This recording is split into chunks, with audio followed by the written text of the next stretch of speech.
Presented by CBL DJ.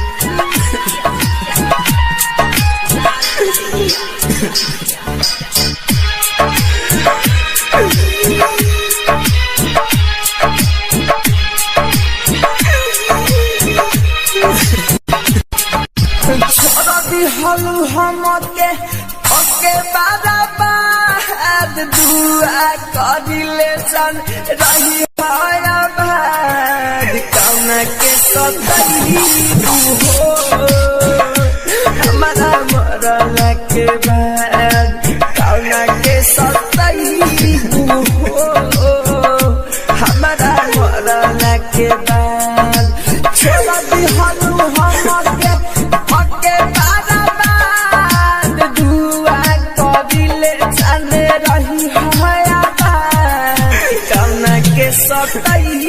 हो हमारा मरल के बाद कौन के सतही हो हमारा मरल के बाद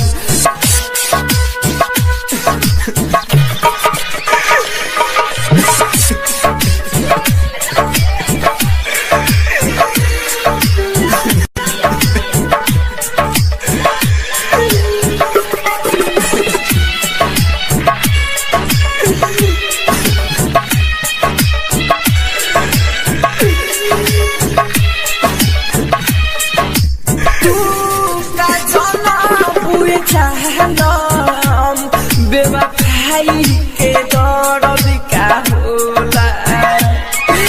सपना चुरे चुरे कइलू मुँह में जैसे दिल पगलेला सजी धज के रंगी है कौना के देखइबू हमारा मरला के बाद कौन के सतही हो हमारा मरल के बाद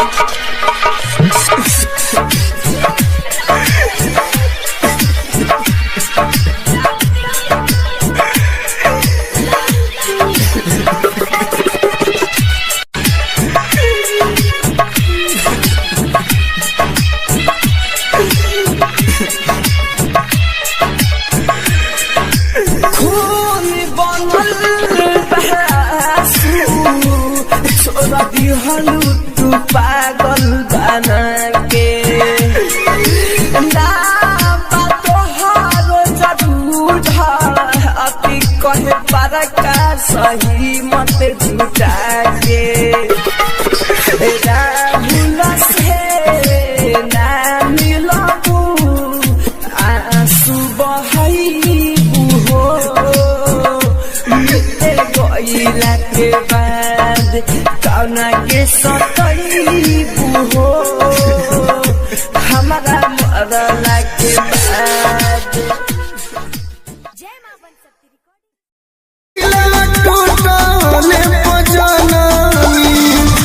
बहुते दर्द देला प्यारे हो दिलवा टूटले पजनानी होई जाला जिंदगी बेकारे हो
पीठ पीछे भइल बाटे वारे हो दिलवा टूटल पजननी होई जाला जिंदगी बेकारे हो दिलवा टूटल पजननी।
प्रेम का सबका